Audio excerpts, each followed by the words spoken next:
Hello, dear students of class 7.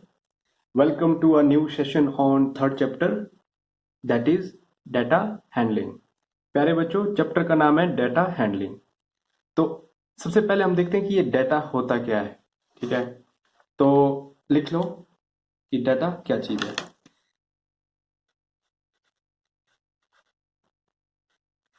Data information है किसके regarding, कुछ भी आपने ऑब्जर्व किया और उसके बारे में कुछ एक नंबर्स आपने गैदर किए हैं, वो इंफॉर्मेशन डेटा है। जैसे आपका मैथ्स का एग्जाम हुआ, मैथ्स के एग्जाम में आपसे पूछा गया कि मॉनिटर को खड़ा किया कि बताओ किस किस बच्चे के कितने मार्क्स हैं। तो मॉनिटर क्या करेगा, अपनी नोटबुक में सबके मार्क्स एंटर करेगा। तो वो जो मार्क्स एंटर किए वो डेटा है। बात क्लियर है। इसी तरह से आपको नोटबुक सबमिशन के लिए बोला जाता है। नोटबुक सबमिशन किसने की है किसने नहीं की है, तो वो भी मॉनिटर अपनी नोटबुक में लिखता है कि इस बच्चे ने नोटबुक दे दी है और इसने नहीं दी है। तो that is also called data. तो डाटा इज अ इंफॉर्मेशन। तो बोल सकते हैं information, information, information collected, information collected from, किसे, ऑब्जर्वेशन से, ऑब्जर्व करके आपने इंफॉर्मेशन गैदर किया है, कलेक्ट किया है। Information collected from observation is called data. जो इंफॉर्मेशन आपने गैदर की है उसको बोलते हैं डाटा, और उस इंफॉर्मेशन को आपने फिर डील किया उसको बोलेंगे डाटा हैंडलिंग। अब इंफॉर्मेशन आ चुकी है कि इस बच्चे के इतने मार्क्स हैं, इस बच्चे के इतने मार्क्स नहीं है। तो इस चीज को हमने कहाँ यूज किया, इस चीज को हमने यूज किया कि जिसके जो टॉपर है उस बच्चे को प्राइज मिलेगा। तो वो हमने डाटा को, उस इंफॉर्मेशन को हैंडल करके उसको यूज किया है, that is called data handling. तो लिख लो कि नेक्स्ट है डाटा। डाटा लिख लिया हमने, तो डाटा हैंडलिंग क्या चीज है ये, डाटा हैंडलिंग। डाटा हैंडलिंग हुई to deal with this data, है ना, this information, to deal with, deal with the information, information collected is called data handling। तो ये डाटा और ये डाटा हैंडलिंग, इंफॉर्मेशन जो थी वो डाटा है, उस इंफॉर्मेशन को आपने डील किया, उसको यूज किया, that is called data handling. इसका एग्जांपल हम ले सकते हैं। ठीक है, फॉर एग्जांपल सभी न्यूज देखते हैं, न्यूज चैनल देखते होंगे घर में।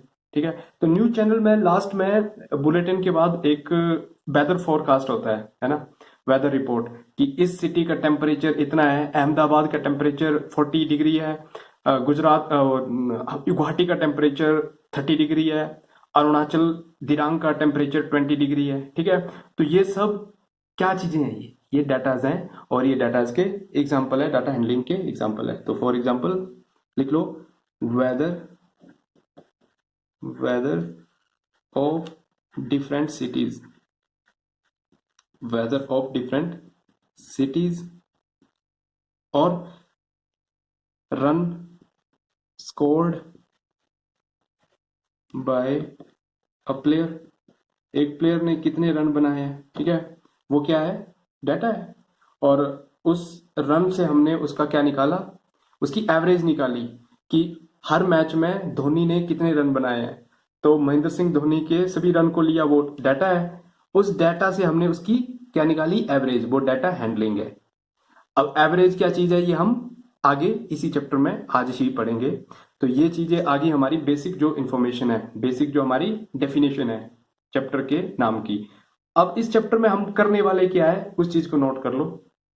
तो प्यारे बच्चों, इस पूरे चैप्टर में हम ये 4 हमारे सेशंस रहेंगे।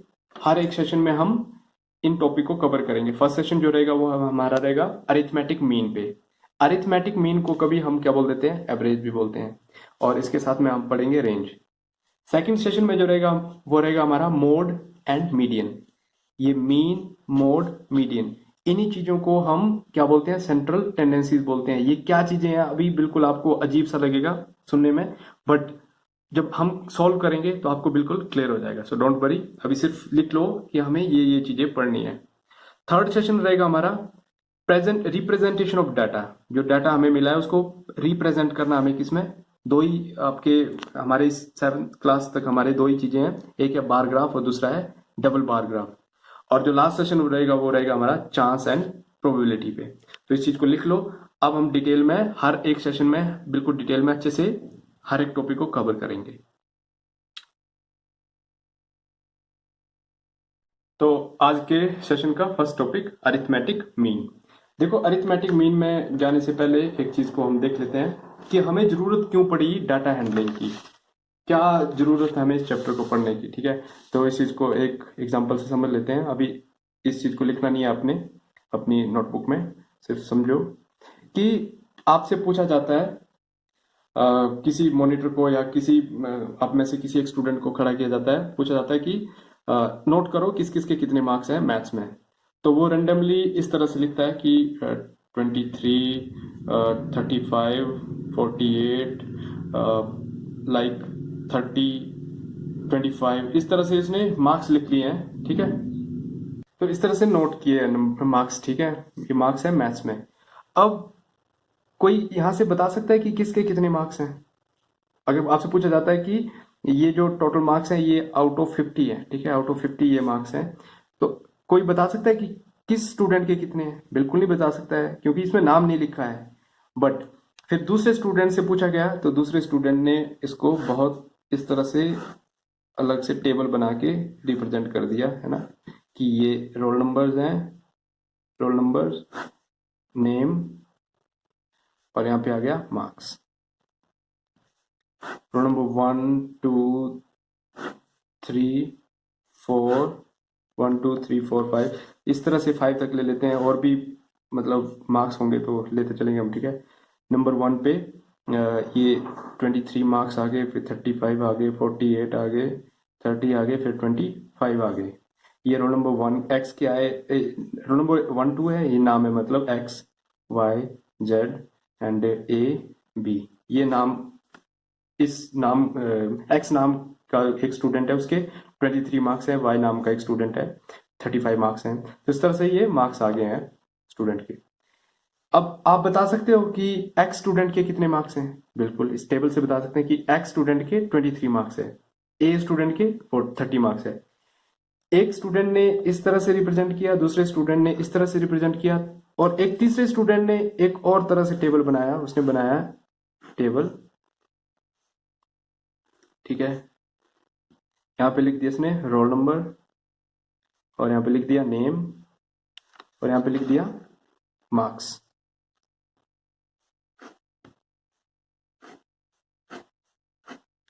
इसने लिख दिया ये 48, फिर लिखा 35, 30, 25, 23। Roll number 3, roll number 2, roll number 4, roll number 5 and roll number 1। तो ये नाम था इसका जेड, इसका नाम था वाई, इसका नाम था ए, इसका नाम था बी, 23 का था एक्स। तो देखो इन तीनों में से सबसे बेटर कौन सा है? सबसे बेटर जो इंफॉर्मेशन रिप्रेजेंट की है वो है थर्ड की। क्यों? क्योंकि इसमें एक तो number wise, roll number wise और नाम के हिसाब से रोल नंबर मार्क्स गिवन है, और ऊपर से इसमें डिक्रीजिंग ऑर्डर में मार्क्स गिवन है। तो इससे आप पता लगा सकते हैं कि फर्स्ट कौन आया है ना। तो सबसे अच्छे जो सबसे टॉपर है मैथ्स में वो है रोल नंबर 3, जिसका नाम है जेड, क्योंकि उसके मार्क्स कितने 48। तो ये फर्स्ट पोजीशन पे आया, ये सेकंड आया, ये थर्ड। तो ये जो हमने रिप्रेजेंट किया डाटा है ना, ये टेबुलर फॉर्म में जो हमने रिप्रेजेंट किया data, this is called organization of data. ये कैसा डाटा था? अनऑर्गेनाइज्ड डाटा था। ये था अनऑर्गेनाइज्ड डाटा। और ये और सेकंड और थर्ड केस में ये दोनों है ऑर्गेनाइज्ड ऑर्गेनाइज्ड डाटा। ठीक है, तो मतलब अच्छे से रिप्रेजेंट करना चीजों को, किसी भी डाटा को, इंफॉर्मेशन को, that is called organized data. और रैंडमली ऐसी रफली आपने लिख दिया, that is called unorganized data. बात क्लियर है? तो आते हैं हम अरिथमेटिक मीन की बात करते हैं कि क्या चीज है ये अरिथमेटिक मीन। तो एग्जांपल लेते हैं एक सिंपल सा, कि आपके पास दो बॉल्स हैं, ठीक है, बॉल्स हैं, एक ए बॉल एक बी बॉल, और इस वॉल के अंदर हमारे पास क्या है, बॉल नहीं वॉल, ठीक है, बॉल। इसमें हमारे पास है मिल्क, क्या है दोनों में, मिल्क। इस बॉल में हमारा मिल्क है 60 लीटर और इस बॉल में है 20 लीटर। हमें इन दोनों में बराबर मिल्क करना है, तो क्या करेंगे हम, यहां से मिल्क इसमें डालेंगे क्योंकि इसमें ज्यादा है, तो यहां से कितना मिल्क डालेंगे हम, मान लो हमने डाला 10 डाला तो इसमें कितना बन गया, इससे कम हुआ, इससे 50 और इसमें हो गया 30, क्या बराबर हुआ, नहीं। फिर से हम निकालेंगे इससे, हमने निकाला इसे 10 लीटर और, तो इसके पास कितना बचा, 10 से 10 गया तो 40 लीटर, 30 में 10 और डल गया तो बन गया 40 लीटर, बराबर हो गया है 40 लीटर 40 लीटर, है ना, मतलब दोनों में बराबर हो गया है। अब इसी चीज को हम हर बार तो ऐसे नहीं लिख सकते हैं, तो लॉन्ग प्रोसेस है, तो इसी चीज को हम बोलते हैं कि हम एवरेज करके अरिथमेटिक मीन लेके दोनों में इक्वल क्वांटिटी करने की कोशिश करते हैं कि दोनों खुश रहे, ए भी खुश रहे और बी भी खुश रहे। हम ऐसा कुछ सिस्टम क्रिएट करते हैं कि दोनों में बराबर चीजें, दोनों के लिए वो बेनिफिशियल हो, मतलब बीच की एक वैल्यू हो, ना इसका ना इसका, दोनों का। तो इस चीज को लिखने का तरीका क्या, देखो कि 20 लीटर एक में था, 60 लीटर एक में था, तो जो क्वांटिटीज हैं उनको करते हैं हम ऐड, उनको क्या करते हैं, प्लस करते हैं, और डिवाइड करते हैं हम किससे, जितनी क्वांटिटीज हमारे पास है, तो कितनी क्वांटिटीज है, दो है, तो दो से हम डिवाइड करेंगे। तो ऐड किया 60 + 20 80, 80 डिवाइडेड बाई 2 हाउ मच, 40, तो आ गया ना इसका एवरेज, एवरेज बोले या फिर हम अरिथमेटिक मीन बोले, तो 40 इसका क्या है, अरिथमेटिक मीन है। अब इस चीज को हम वर्ड्स में लिख लेते हैं कि क्या चीज है ये अरिथमेटिक मीन। तो ये हमारी डेफिनेशन है मीन के लिए, ठीक है। मीन को हम एक और नाम से जानते हैं जिसको बोलते हैं हम एवरेज, एवरेज या अरिथमेटिक मीन, या सिंपली हम मीन भी बोल देते हैं, ठीक है। व्हाट इज मीन, तो मीन इज एवरेज और you can say arithmetic mean. तो ये क्या है, इसको डिफाइन कर सकते हैं हम इस फॉर्म से, जो बोलती है कि मीन क्या है, सम ऑफ ऑल ऑब्जर्वेशन, जितनी ऑब्जर्वेशन है आपके पास, यहाँ पे दो ऑब्जर्वेशन थी 20 लीटर 60 लीटर, तो सम ऑफ ऑल ऑब्जर्वेशन, ऑब्जर्वेशन को ऐड किया और divided by number of observation, कितनी ऑब्जर्वेशन थी 2, तो 2 से डिवाइड किया, तो दिस इज कॉल्ड मीन। बात क्लियर है? एक एग्जांपल ले लेते हैं इसमें, एग्जांपल हम बुक से लेते हैं, ठीक है। एक लड़का है आशीष, एग्जांपल नंबर 1 आपकी बुक में दिया है ये, ठीक है। आशीष स्टडी करता है 4 घंटे के लिए, ठीक है। Ashish studies for 4 hours 5 hours and 6 hours. एक लड़का है आशीष 4 घंटे पढ़ता है, 5 घंटे पढ़ता है और 3 घंटे पढ़ता है। कब, ये मान लो फर्स्ट डे पे पढ़ता है, ये सेकंड डे पे, ये थर्ड डे पे। तो अगर हमें निकालना है कि पूछा गया how many hours does he study daily on average, अब हर दिन तो बराबर नहीं पढ़ रहा है वो, पहले दिन 4 घंटे पढ़ा, दूसरे दिन 5 घंटे पढ़ा, तीसरे दिन फिर 3 घंटे पढ़ा। हमें निकालना है कि इसका एवरेज क्या है, ठीक है। तो एवरेज में क्या करेंगे हम, मीन निकालेंगे, तो मीन है, mean is equal to sum of all observation, observation क्या है 4 5 एंड 3, 4 5 एंड 3। जब हम कैलकुलेशन कर रहे हैं तो यहाँ पे यूनिट लिखने की जरूरत नहीं है कि 4 आवर्स 5 आवर्स, नहीं लिखेंगे चलेगा। नंबर ऑफ ऑब्जर्वेशन, कितनी ऑब्जर्वेशन है 1 2 3, 1 2 3, तो 3 ऐड किया हमने, 4 + 5 + 3 कितना आ गया, 4 + 5 9, 9 + 3 12, 12 डिवाइडेड बाय 3, तो 3 1 जार 3, 4 3 जार 12, सो मीन आ गया प्यारे बच्चों 4, किस में था, अब यूनिट लगा सकते हैं, अब 4 आवर्स पर डे, तो एवरेज आ गई, इसकी मीन आ गई कि वो हर दिन कितने घंटे पढ़ा, कम से कम 4 घंटे पढ़ा है। ये हमारा आज का फर्स्ट टॉपिक है, दैट इज अरिथमेटिक मीन। तो इसी पे बेस्ड हमारे प्यारे बच्चों एक्सरसाइज 3.1 है। तो एक्सरसाइज 3.1 में देखो, 3.1 में क्वेश्चन नंबर 1 है, क्वेश्चन नंबर 1 है that is based on range. तो अब हम नेक्स्ट टॉपिक लेते हैं रेंज। अरिथमेटिक मीन हो चुका है, अब देखते हैं कि रेंज क्या चीज है। ये हमारी रेंज की डेफिनेशन है। बोलता है रेंज क्या है, difference between the highest and lowest observation. जैसे यहाँ पे हमारे पास 3 ऑब्जर्वेशन थी, 4, 5 एंड 3। तो हाईएस्ट क्या है, हाईएस्ट है 5, लोएस्ट क्या है 3। तो 5 माइनस 3 इज इक्वल टू 2। तो इसकी रेंज क्या है 2। बात क्लियर हुई। अब देखो ऐसे बीच बीच में से हम इन ऑब्जर्वेशन को ले नहीं सकते हैं, है ना, कि 5 ढूंढना पड़ेगा, ऐसे ढूंढना पड़ेगा कौन बड़ा है कौन छोटा है। यहाँ पे तो 3 ही ऑब्जर्वेशन थी, तो हम इजीली बता सकते थे। अगर मान लो हमारे पास बहुत सारी ऑब्जर्वेशन दी हुई है, जैसे फॉर एग्जाम्पल हम लेते हैं, हमारे पास दी है कि हमारे स्कूल में टीचर्स है, 10 टीचर की एवरेज हमें 10 टीचर की एज दे रखी है, ठीक है। द एजेस ऑफ 10 टीचर्स, मान लो 10 टीचर्स की एज दे रखी है, ठीक है।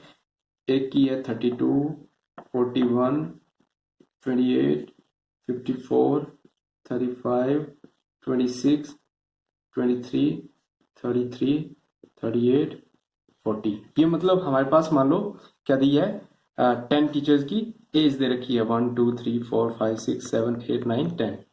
हमें बोला गया है कि क्या फाइंड आउट करो, रेंज फाइंड आउट करो। तो देखो सबसे पहले आपको देखना पड़ेगा कौन छोटा है कौन बड़ा है, ऐसे देखने से तो प्रॉब्लम है ना। तो पहले हम इस डाटा को करेंगे organize. This is unorganized data. Organize करने का मतलब है कि एक पैटर्न में हम इसको लिखेंगे, बड़े से छोटा या छोटे से बड़ा। तो जनरली हम क्या करते हैं, हम लिखते हैं असेंडिंग ऑर्डर में। असेंडिंग ऑर्डर बोले तो पहले छोटा फिर बड़ा, असेंडिंग ऑर्डर, बढ़ते क्रम में, ठीक है। तो हम लिखेंगे, पहले इसको अरेंज करेंगे। फर्स्ट स्टेप रहेगा अरेंजिंग द डाटा। तो अरेंजिंग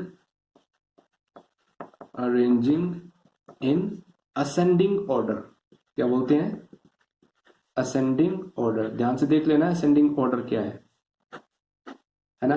असेंडिंग ऑर्डर है, सबसे पहले छोटा आएगा, सबसे छोटा कौन है 23, 23 के बाद 26 है, 23 के बाद 26, 28, 32, 33 है, 35 है, 38 है, 40 है, 41 है एंड 54 है, ठीक है।